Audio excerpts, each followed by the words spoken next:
Hello OCR students, a massive well done for getting through paper 1 and paper 2. They're the two biggies out the way, but now we want to finish with a big bang, ready for paper 3, ready to do as best as we possibly can in paper 3. And that's exactly what this video is going to help you do. So I'm going to be giving you a lot of advice to help you prepare well for paper 3 and use this remaining time that's left before paper 3 really well, but also I'm going to be going through a run through of the exam for you, making sure that when those questions come up, you know exactly what to do and how to prepare for them. So let's get in. What's some major advice to help you prepare well for paper 3? First piece of advice is don't weigh up predictions too much. Don't worry about predictions for paper 3 because simply put, it's impossible to predict what the big essay questions are going to be in paper 3. So don't get into that mindset. But more so, it doesn't matter about predictions because you're going to be given a lot of help for paper 3. The extracts are going to be a big friend of yours. And yes,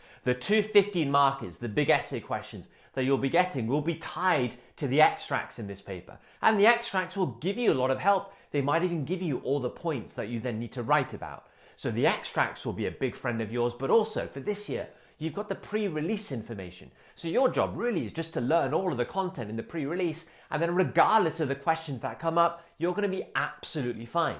Now, in this regard, what I would suggest that you do is go back over paper 1 and paper 2. Think about major topic areas that you know will be coming up in paper 3, that are in the pre-release, that haven't come up yet in paper 1 and paper 2. They are likely to be essay questions for you, so you can weigh those topics up a little bit more in your revision. That will be good advice, but don't stress too much about predictions. It's a waste of time, that's for sure.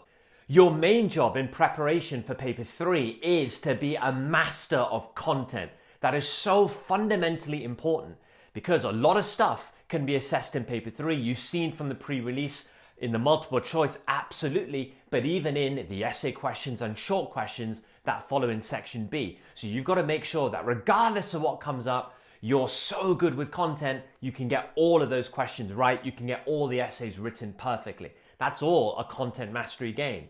Now that shouldn't be too difficult because you've already made lots of notes for paper 1 and paper 2. There are many topic areas in paper 3 that you've already revised for paper 1 and paper 2. So that shouldn't be difficult in that regard, but also you have the pre-release information. That's telling you what you need to revise. So even stuff that you haven't necessarily revised hard for paper 1 and paper 2 that you need to revise for paper 3, you're told what you need to do.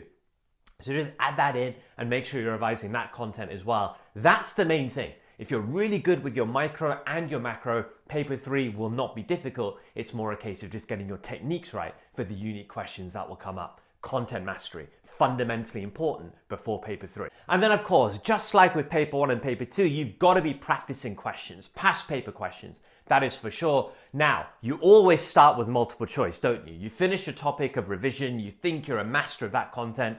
The first thing that I recommend you do is always multiple choice questions because that's a test of whether your revision of that topic area is good or not. If you're getting less than 80% on the multiple choice questions you're practicing, it's a sign there are gaps in your notes. Well, this time, multiple choice questions is absolutely the right thing to do because you're going to have 30 of those to start with in paper 3. So it makes sense even more so for paper 3 preparation to practice multiple choice questions once you've finished a topic area of content revision, that's for sure. But then of course, you need to be planning essays again. There are unique essays here, the 15 markers are the unique ones. And you know that the essays are all going to be tied to extracts. So especially practicing questions that are linked to extracts. You've done a few in paper 1 and paper 2, your 8 and your 12 markers, but now slightly heavier questions linked to extracts. You want to make sure that you're practicing questions that have that aspect to them as well. So that's what you want to be doing. Essay planning, getting used to using extracts, getting used to allowing extracts to form your points and you building the theory linked to that really strongly for paper 3. I recommend that you're planning essays as well as starting with multiple choice question practice. And last thing to say for OCR guys is that they don't expect a mix of micro and macro in your essay questions. So if you see an 8 marker, or if you see the 15 markers that in your mind are very clearly micro or very clearly macro, then you can answer purely in that way. You don't need to mix micro ideas if you think the question is macro. You don't need to mix macro ideas if you think the question is micro. You can stick to purely micro if that's what you think the essay title is kind of honing in at. You can stick to macro if that's what you think the essay question is all about. You don't need to mix. It's not a requirement for OCR. Just know the content well and answer well. The way OCR mix micro and macro is purely with the questions they ask. Some will be micro focused, some will be macro focused. That's how they do it in paper 3. You don't need to mix and match within the essays themselves. Okay, so now having taken in that key advice, let's go into exactly how this paper is going to be structured, and let me walk you through the key tips, the key techniques that you need to be using to make sure you can do these questions really well. So the paper 3 is going to be split into 2 sections, section A and section B. Section A is going to consist of 30 multiple choice questions. Now these questions can be on anything in the course, micro and macro. But these questions, guys, are absolute gifts. Multiple choice questions are lovely questions. It's a chance for you to gain seriously high marks. And whenever we're given these wonderful gifts, we should be thankful to the economics gods for helping us through, giving us a chance to make major gains and score very high marks. So be thankful, be happy. This is a great, great chance for you to perform very strongly and score very high marks. Now, the key with multiple choice is knowing your content really well. So as I said before, content mastery is very, very important, both in micro and macro. Again, you've been told in the pre-release the major topic areas that you need to be focusing on. They, of course, can be assessed in the multiple choice, but you have to be practicing multiple choice questions. We have so many past paper questions to do, lots of previous OCR paper 3s for you to look at, and just do all the multiple choice questions that have come up in the past. Practice them. But maybe as a deeper way to practice multiple choice, it's not a case of just picking the correct answer and moving on. Think about why an answer is correct. Think about why other answers are incorrect. That's excellent added practice in multiple choice. You're adding to your content mastery. OCR tend to follow very similar formulas for multiple choice questions, very similar styles. So by practicing all the previous questions, you'll be in a very good place for this year's paper 3 multiple choice questions. What I'm going to do now, though, is actually give you advice whereby you can hit the highest marks with multiple choice. You can get the correct answers even if you don't necessarily know the answer. So follow these tips very carefully with multiple choice. First thing is to highlight exactly what the question is asking.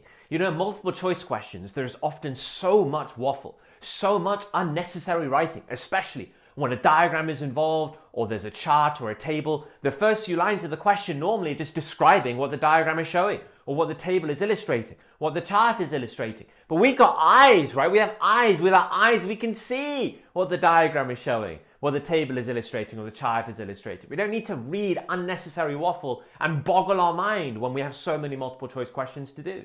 So highlighting what the question is actually asking will focus your mind on what you're looking for in the answer. But also highlighting keywords, again, just to keep your mind focused to avoid silly errors.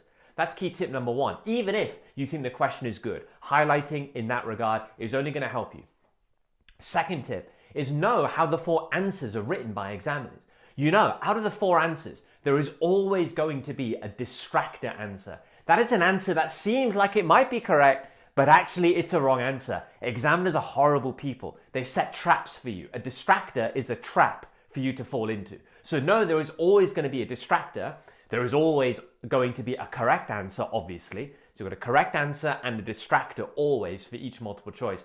That means there are going to be 2 clearly wrong answers. So if you're struggling to get the correct answer, you should start by eliminating the 2 clearly wrong answers. Then you're left with the answer and the distractor. And hopefully when it's a 50-50 like that, your economic skill can kick in. You're more likely to get the correct answer from a 50-50 than you are from a 1 in 4. Yeah, and hopefully in that regard, you can actually get the answer correct. That's a very useful tip. Third major piece of advice is scribble things down. Write down everything that's going on in your head. That might mean a chain of analysis you're scribbling down. Maybe it's an equation, maybe it's a calculation, maybe it's a definition, maybe it's a little diagram sketch. Whatever it is that's going to help you dissect the question down and get to the correct answer, do it. Don't have too much going on in your head. There's more chance for a silly error if you're letting your mind do too much. Put it down on the exam paper itself. You know, your multiple choice questions are not going to be marked by a human being. They're going to be marked by a computer. So any white space on the page you can use to scribble stuff down. Because often multiple choice questions, they go from a certain topic area to quite a deep end that they're looking for in the answer. So if you're letting your mind do too much, you can easily get something wrong in that chain, something wrong in that process. when actually you know the correct answer. By scribbling things down, you're just formulating the process nice and carefully on the page, whereby you're not going to make a silly error. Okay, that's a huge piece of advice. When I was doing multiple choice questions myself in my economics exams, that was a huge tip I used. And my God, it made my life so much easier. I was getting full marks all over the place because of that really useful piece of advice. You do the same thing. Next, bear in mind, there is no evaluation in multiple choice. Don't be a hero. It's purely a theory test. What does theory suggest? Okay, that's what you're following, and then pick the answer accordingly. And lastly, when it comes to time management in multiple choice, my advice is to be really bullish. Most people out there, OCR themselves, would recommend a minute a mark. So that's 30 minutes for the multiple choice in section A. I think that's too long. And I think there are some questions out there you can literally answer in 5 seconds, 10 seconds. They're that easy. So I think on average, right, you can finish your multiple choice in 20 to 25 minutes. That's what I'd be aiming for. Yeah, there'll be some questions which are tougher. You might need to spend a minute and a half, maybe even 2 minutes. But there will be a rare number of questions. Most questions you'll be able to answer well, especially if your content is good, especially if you've been practicing multiple choice questions hard. I think the longer you think, the more likely you're going to self-create an incorrect answer. You're going to find a problem when there isn't one. Whereas if you're bullish, you're quick, you trust your content knowledge and your practice, you'll be able to fly through these. And that's what I recommend. Be quick, 20-25 minutes, use the extra time for your essays in section B. So quick with time management is a very big piece of advice too. Let's move on. Section B is going to be extract related, just like the extracts in paper 1 and paper 2. You'll have some written extracts, you'll have some charts, some tables, some data put in front of you as well in various extracts, just like you've seen in the previous papers. And you'll have a variety of questions linked to those extracts. As in paper 1 and paper 2, I do not recommend reading all the extracts at the start. The questions will be ordered whereby you go through the extracts in their natural order. So my take on it is just read the extracts, go through the extracts as you need them to answer the questions as they come up. So the extract reading, therefore, is in your timing for the questions, not separate to that. The questions themselves, you'll have a variety of short questions, just like in paper 1 and paper 2, 2 markers, 4 markers, etc., some short ones. And your job is just to make sure you're doing exactly what you did in paper 1 and paper 2 perfectly. So if it's making you define something, have a nice full definition. If you have to draw a little diagram, get that correct, get it accurate, get it fully labeled. If you're doing a calculation, show you're working, make sure your units are good. Whatever they make you do, just make sure you do that properly. You're not skimping, you're not being sloppy. The same kind of techniques to get those questions perfect as in paper 1 and paper 2.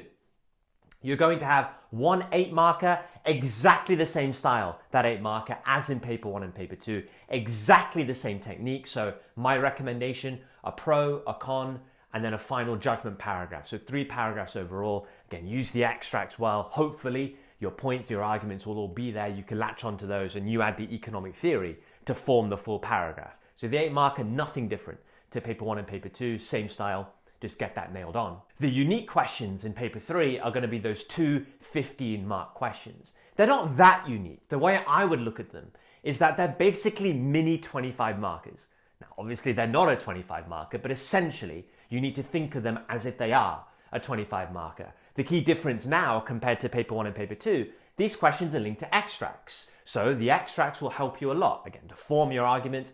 If there are policies you need to write about, those policies could be referred to in the extract. So you're going to be given help that way, but essentially they are mini 25 markers. So the way you need to structure these are just like a 25 marker, except with maybe one less point to what you're used to writing in a 25 marker. I know a lot of you are probably used to writing 3 analysis paragraphs and then evaluating in a 25 marker. My recommendation is for a 15 marker, you do 2 analysis paragraphs, evaluate thereafter, come to a final judgment as normal. That's the best technique. That's the best structure for 15 markers in paper 3. So you'll have 2 of those. You should be fine again if your content is good. Just let the extracts drive the points that you're writing. Use the extracts well. Everything you write should be directly linked to the extracts really. And that way you're kind of in the spirit of those 15 markers in paper 3 versus the 25 markers in paper 1.